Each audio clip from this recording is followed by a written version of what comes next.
ওগুলো cosmetic surgery. একটা দেহ যখন একটু ধাক্কা টাক্কা খেয়ে একটু এদিক ওদিক হয়ে যায়, আজকাল চিকিৎসা আছে, কসমেটিক সার্জারি করে, লেপাপতি করা যাকে বলে, একটু লিপাপতি করে দিচ্ছে, কসমেটিক সার্জারি করে দিচ্ছে। এইসব সিপি সঙ্গে আলোচনা করেই করছে। সিপি ভাই তুমি যাও, আমি তোমার সঙ্গে থাকলাম, বোঝো তো চাপে আছি তো। সিপি বললো হ্যাঁ হ্যাঁ দিদি, কোনো অসুবিধা নাই, আমরা যেখানে থাকি দালালি করেই যাবো, আপনার কোনো চিন্তা নেই। স্বর্গে থাকি, মর্তে থাকি, পাতালে থাকি, দিদি দালালি আপনার করেই যাবো, আপনি যেখানে ডাকুন, অত অসুবিধা কি আছে। তো মিউচুয়াল প্লেসমেন্ট হচ্ছে, মিউচুয়াল। কারণ দেখছে জনতার যে চাপ, আন্দোলনকারীদের যে চাপ, সেই চাপ আমার নেবার আর ক্ষমতা নেই, ঘাড় ভেঙে যাচ্ছে মমতা ব্যানার্জি। ফলে চলো মাথা নিচু করে দাও আপাতত, পরে যা হয় করছি।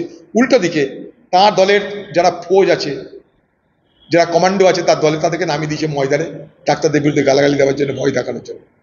দেখবেন গতকাল থেকেই দিদির কমান্ডো বাহিনী মার্কেটে নেমে পড়েছে, গালাগালি করা, ভয় দেখানো, কিস্তি দেওয়া, নেমে পড়েছে দিদির কমান্ডো বাহিনী। সিবিআই স্ট্যাটাস রিপোর্টে নিশ্চয় কিছু অগ্রগতি হয়েছে, না হলে সিবিআই অন্তত সুপ্রিম কোর্টে ধাক্কা খেত, সমালোচিত হতো। যেখানে কপিল সিবালের মতো দুধে আইনজীবীরা বসে আছে, তারা নিশ্চয় ছেড়ে কথা বলতো না, জায়গা পাচ্ছে না। সিবিআইয়ের প্রতি আমাদের বিরাট কোনো আশা ভরসা আছে তা আমি বলছি না, কিন্তু যেহেতু মাঝে কোর্ট আছে, কোর্টের তত্ত্বাবধানে হচ্ছে, মানুষের চাপ আছে, আন্দোলনের চাপ আছে, ফলে সিবিআইকে কিন্তু তৎপর থাকতে হচ্ছে। তাই আজকের দিন পর্যন্ত সিবিআই যে তদন্ত, সেদিনও বলেছি, তাতে মনে হচ্ছে যেন একটা আশার আলো আমরা দেখতে পাবো, আশাবাদী আমরা। দেখা যাক, সমস্ত তথ্য প্রমাণ লোপাট করা হয়েছে, তবুও তার উপরে দেখি তারা কোনো ব্রেক থ্রু করতে পারছে কিনা, ভরসা রাখি আমরা। কিচ্ছু করা হয়নি এখানটায়।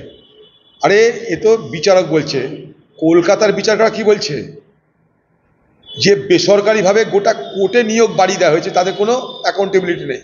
যদি কোনো কাগজ হারিয়ে যায়, যদি কোনো নথি হারিয়ে যায়, যদি কোনো দলিল হারিয়ে যায়, আগামী দিনে সেটার জন্য কাউকে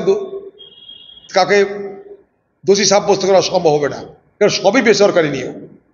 এ বাংলায় পশ্চিমবঙ্গ সরকার যেটা আরম্ভ করেছে, আউটসোর্সিং যেভাবে করছে, বেসরকারি নিয়োগ যেভাবে করছে, পুলিশ কেন, আজকে সিভিক পুলিশ দেখছি তাই, সিভিক ভলেন্টিয়ার পুলিশের ক্ষেত্রে বেসরকারি।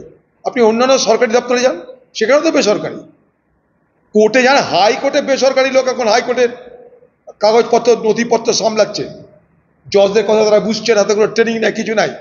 হাইকোর্টে জজদের এই দুরবস্থা। হাইকোর্টে যারা বিচারপতি, তারা রাজ্যসভাকে বলছে আপনারা নিয়োগ করুন, না তো কোর্ট চলছে না। আপনি যান হাইকোর্টে কি অবস্থা, কোর্ট চলছে না, সব স্থবির হয়ে আছে। একটা কাজ করতে বছরের পর বছর কেটে যাচ্ছে, হাইকোর্টের দুরবস্থা শেষ নেই। সে একই বেসরকারি নিয়োগ। চিফ জুডিশিয়াল ম্যাজিস্ট্রেট তো জানে না যে তাঁরই অধীন পশ্চিমবঙ্গের বিচার ব্যবস্থায় কিভাবে বেসরকারি নিয়োগ হয়েছে।